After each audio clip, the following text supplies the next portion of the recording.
Welcome to the Bioneers, Revolution from the Heart of Nature. I think often we have survivors of all kinds of things, whether it's racial oppression or physical oppression or economic oppression or sexual violence. We're told that we have to forgive and get over it. I don't really believe that the mandate is ever on the victim to forgive, ever. But I do believe that there is an alchemy that occurs with a true apology, where your rancor and your bitterness and your anger and your hate releases when someone truly, truly apologizes.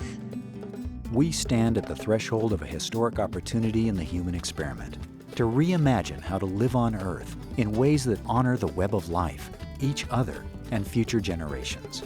It's a revolution from the heart of nature and the human heart.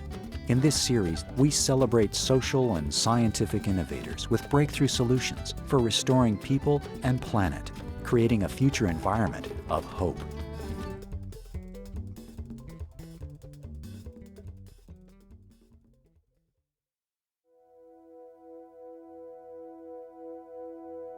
Love means never having to say you're sorry. But what if that popular aphorism from the 1960s is exactly wrong? What if love precisely means having to say you're sorry? Can an apology release the trauma, grief, rage, and disfigurement arising from past abuse? Can an apology free both victim and perpetrator from the prison of unresolved past harms? Can an apology lead to the forgiveness that allows for genuine transformation? But what if the perpetrator does not apologize? Can you still resolve or reconcile the trauma and hurt? How? And can an apology close one door and open another, unearthing yet deeper layers of pain and grief yet to be healed?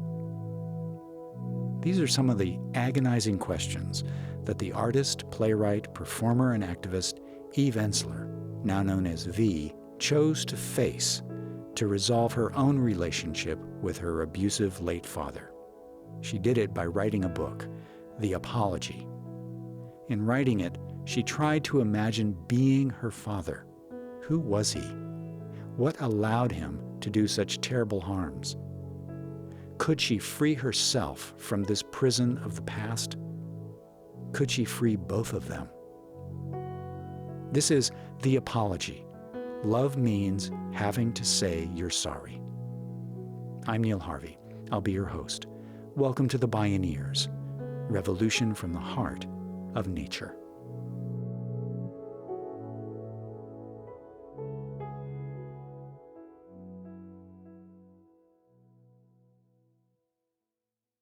This is an offering, not a prescription. If it doesn't work for you, release it. If it does, excellent. When I use the word woman, I mean to include women, straight, gay, bi, trans, non-binary, queer, agender, and gender fluid. V has spent most of her adult life working tirelessly to end violence against women and girls. She founded V-Day and 1 Billion Rising, which have become global forces to prevent the 1 billion women and girls around the world from the physical and sexual violence that plagues this half of the world's people. For V, this struggle is profoundly personal. She directly experienced that violence beginning from her early childhood. She spoke at a Bioneers conference. I was sexually abused by my father from the time I was 5 until I was 10. Then physically battered regularly and almost murdered several times until I left home at 18. Someplace deep inside, I believed my father would one day wake up out of his narcissistic, belligerent blindness, see me, feel me, understand what he had done, and he would step into the deepest, truest self and finally apologize. Guess what? This didn't happen. And yet the yearning for that apology never went away. I cannot tell you how many times I've rushed to the mailbox, believing that finally today there will be a letter waiting, an amends, an explanation, a closure to explain and set me free. It's 31 years since my father died. For over 22 of those years, I have spent and been a part of a glorious movement to end violence against women, struggling day in and day out to put an end to the scourge. I have watched as women break the silence, share their stories, face attack, doubt, humiliation, open and sustain shelters, start hotlines. I've been part of a movement that is 70 years old, began by African American women fighting off their rape of slave owners and white supremacists. I have witnessed the recent powerful iteration of Me Too. I've seen a few men lose their jobs or standing, a few go to prison, a few face public humiliation.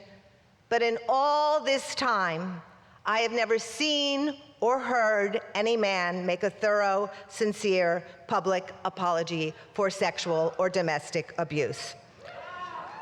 In 16,000 years of patriarchy, and I have done a lot of research, I've never read or seen a public apology for a man for sexual or domestic abuse.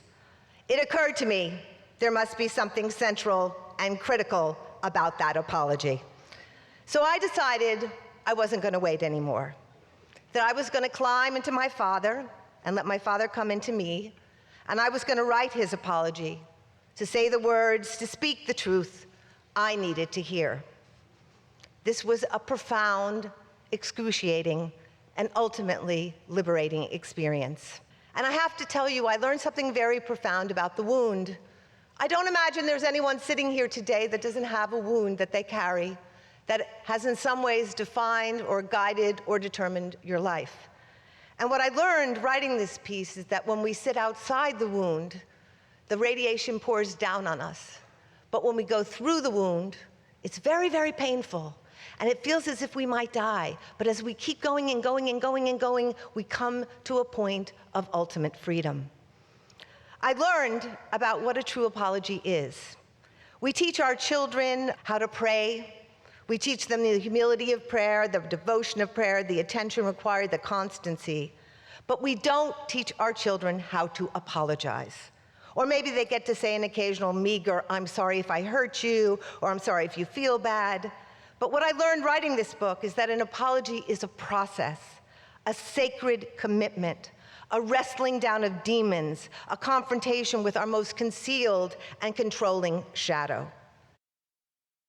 But what exactly is a true apology? What does it take to truly inhabit another person's interior life, to know their wound? I learned that an apology has 4 stages, and all of them must be honored. The first is a willingness to self-interrogate, to delve into the origins of your being, what made you a person who became capable of committing rape or harassment or violence, to investigate what happened in your childhood, in your family, in this toxic culture. In my father's case, he was the last child, the accident who became the miracle, and he was adored. But I'm here to tell you, adoration is not love. Adoration is a projection of someone's idealized self-image onto you, forcing you to live up to their image at the expense of your own humanity. My father, like many, many boys, was never allowed to be tender, vulnerable, full of wonder, doubt, curiosity, and yearning. He was never allowed to cry. All of those feelings had to be stifled, pushed down, and in doing so, they metastasized and eventually became what he called the shadow man, this buried creature who later surfaced as a monster.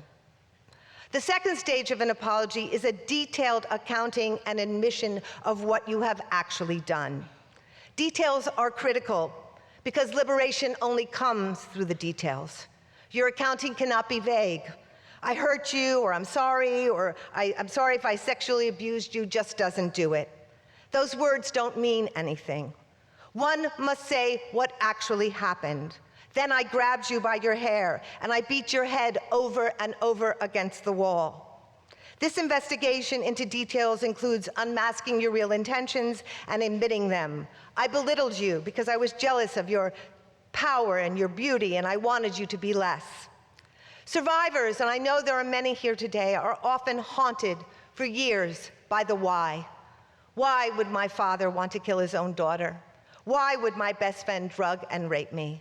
There is a difference between explanation and justification, and knowing the origin of a perpetrator's behavior actually begins to create understanding, which ultimately leads to freedom. V found that although knowing the origin of a perpetrator's behavior can create understanding that can lead to freedom, it doesn't make the behavior any less repulsive. On the other hand, not facing it would keep her trapped in the cage of the victim-perpetrator paradigm that her father had designed. One of the hardest things about writing this book was how deeply I didn't want to feel my father's pain. I didn't believe he had earned the right for me to feel his pain. But to be honest with you, I have remained connected to my father since the time of the abuse through my rage. I was a permanent victim to his perpetrator, and I just want to say about my anger, I was very able to be compassionate to so many people in my life. In all sorts of countries and places, I always had compassion. But I found the way I talked about white men very discompassionate. I found it an anger, and I listened to myself. There was a part of me that I just wasn't happy with. I was stuck in a paradigm I realized that my father had designed. And as my father's mother says to him in my book, anger is a potion you mix for a friend, but you drink yourself.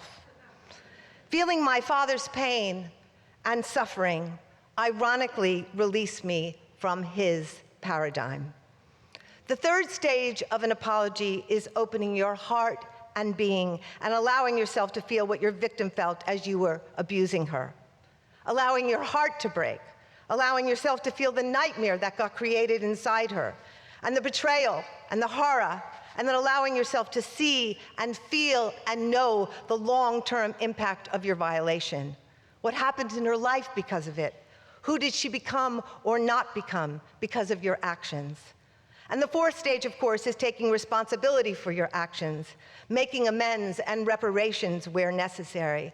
All of this indicating you have undergone a deep and profound experience that has changed you and made it impossible for you to ever repeat your behavior. What and why should one want to undergo such a grueling and emotional process? The answer is simple: freedom. No one who commits violence or suffering upon another or the earth is free of that action. It contaminates one's spirit and being, and without amends often creates more darkness, depression, self-hatred, and violence. The apology frees the victim, but it also frees the perpetrator, allowing them deep reflection and ability to finally change their ways and their life. My father, in my book, wrote to me from limbo, and it was very strange, I have to tell you. He was present throughout the entire writing of the book. He had been stuck in limbo for 31 years. I truly believe that the dead need to be in dialogue with us, that they are around us, and they are often stuck, and they need our help in getting free. With this exercise, I believe now that my father is free. And because he was willing to undergo this process, he's moved on to a far more enlightened realm. As for those of you who cannot get an apology from your perpetrator, I believe that writing an apology letter to yourself from them is one of the most powerful things I've ever done, and it can shift how the perpetrator actually lives inside you. For once someone has violated you, entered you, oppressed you, demeaned you, they actually occupy you. We often know our perpetrators better than ourselves, particularly if they are family. We learn to read their footsteps and the sounds of their voices in order to protect ourselves. By writing my father's apology, I changed how my father actually lived inside me. I moved him from a monster to an apologist, a terrifying entity to a broken little boy. In doing so, he lost power and agency over me.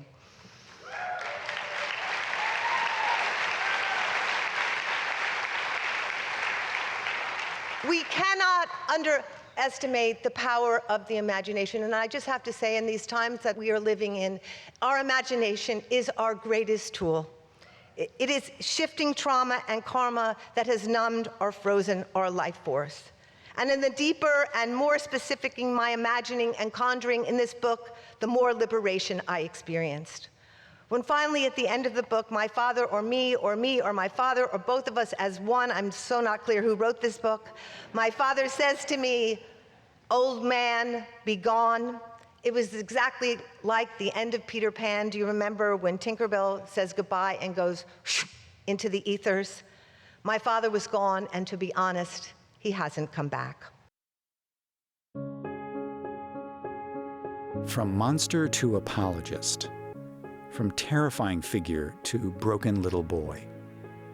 Free at last, even when it meant writing the apology herself to liberate them both. When we return, V's descent into the hidden depths of what saying you're sorry really means took her somewhere she did not expect to go, to her mother, Mother Earth. I'm Neil Harvey. You're listening to the Bioneers, Revolution from the Heart of Nature.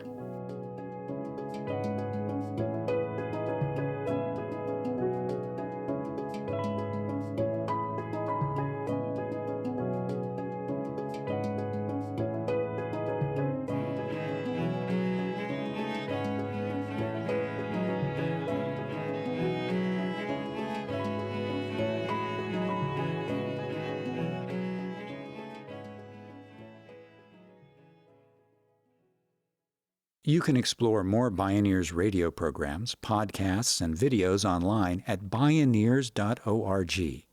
For information on attending the National Bioneers Conference and Bioneers events in your area, please visit bioneers.org or call 1-877-BIONEER. As V freed herself from the psycho-spiritual cage of her father's abuse, she began to wonder what other apologies need to be made. Where else can the alchemy of apology create healing in this broken world? I think often we have survivors of all kinds of things, whether it's racial oppression or physical oppression or economic oppression or sexual violence. We're told that we have to forgive and get over it. I don't really believe that the mandate is ever on the victim to forgive, ever. But I do believe that there is an alchemy that occurs with a true apology, where your rancor and your bitterness and your anger and your hate releases when someone truly, truly apologizes. People have asked me throughout the tour of my book, what will it take to get men to apologize? This is the $25 million question. And I have to tell you, it's a question that is underlying everything we are experiencing on this planet right now. Our entire country rests on unreckoned landfill. That's why it so easily becomes unraveled. Think of the massive apology and reparations due the First Nations people for the stealing of their lands, the rapes, the genocide, the destruction of culture and ways.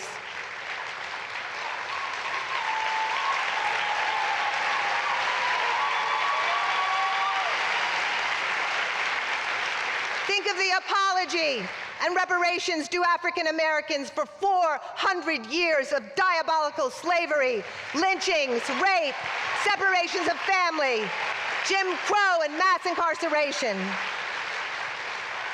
I honestly believe that apologies, deep, sacred apologies, are the pathway to healing and inviting in the new world. If deep, sacred apologies are a pathway to healing and inviting in a new world, what about the world itself, the natural world that gives us life, that's literally our home? V delivered this apology to Mother Earth at the Bioneers Conference.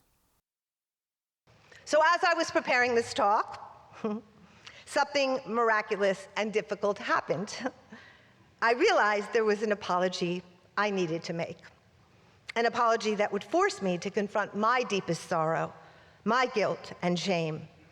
An apology I had been avoiding since I moved out of the city to the woods, where I now live with the oaks and the locusts and the weeping willows, Lydia the snapping turtle, running spring water, foxes, deer, coyotes, bears, cardinals, and my precious dog, Pablo. This is my offering to you this morning. It is my apology to the earth herself.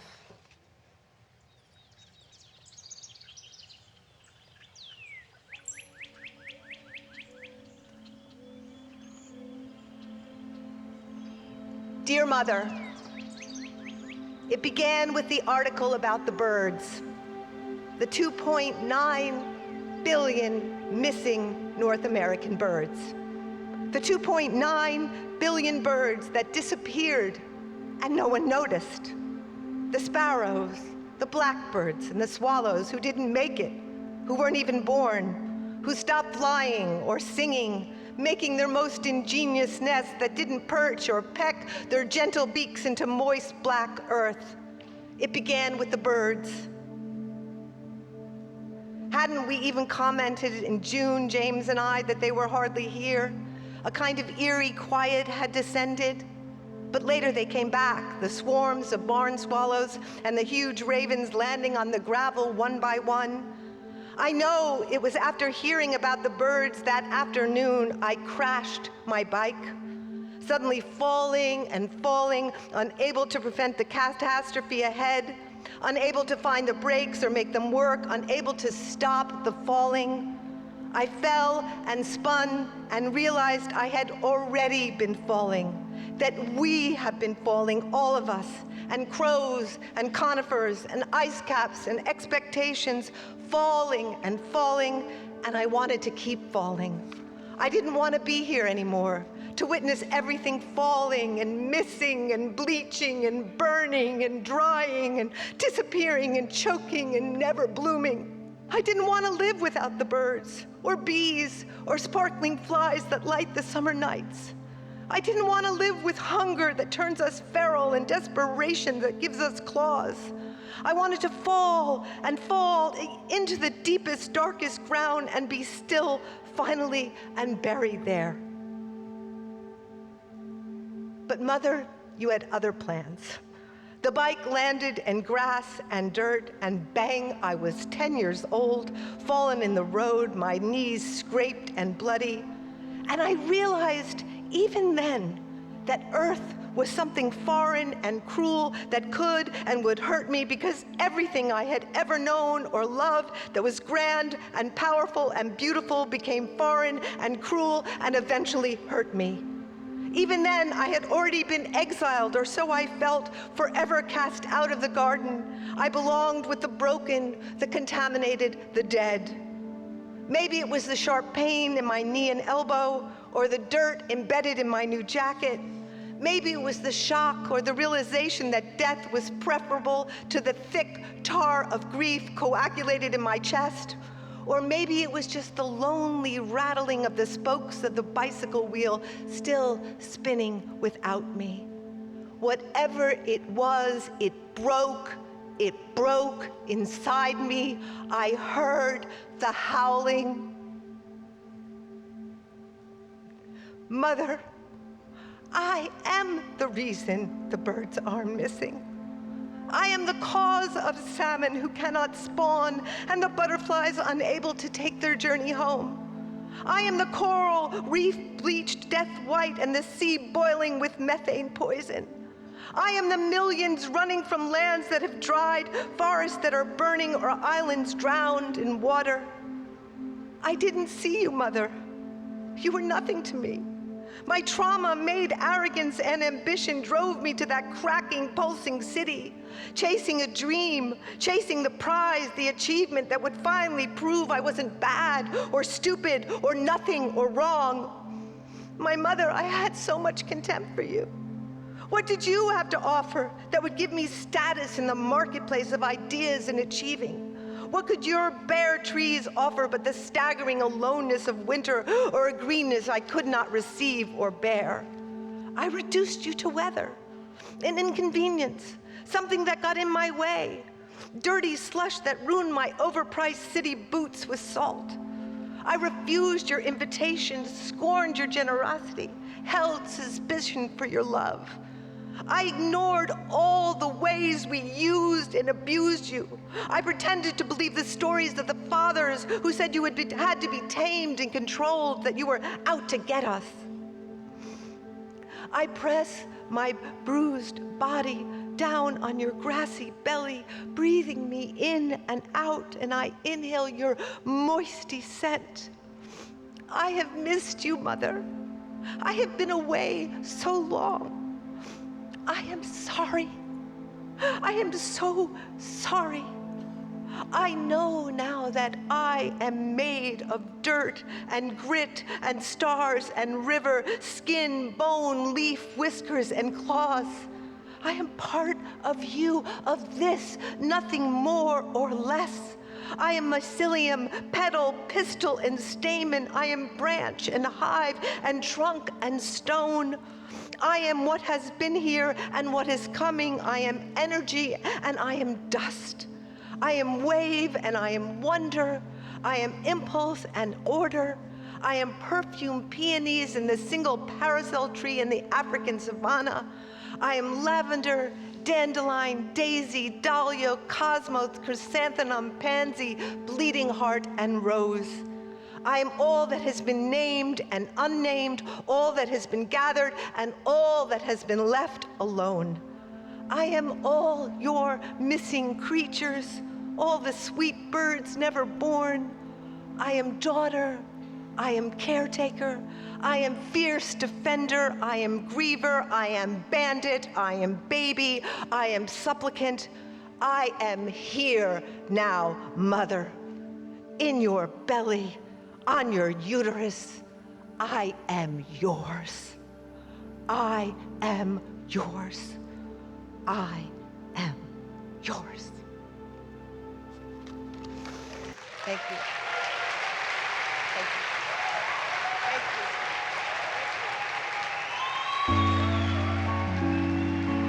V. The apology. Love means having to say you're sorry.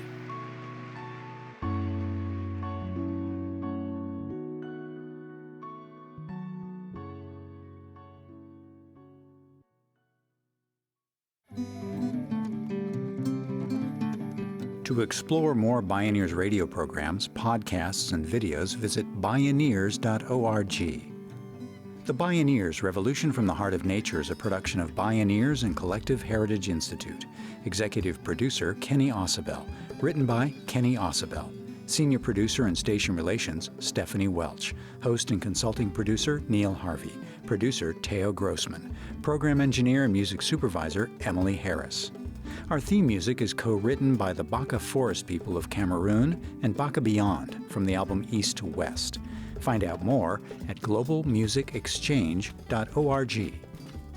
Additional music was made by Ketsa at freemusicarchive.com and by Gigi Mason at musicfrommemory.com.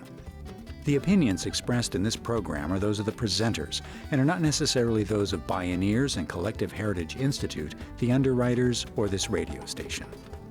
My name is Neil Harvey. Thank you for listening. This is program number 1018.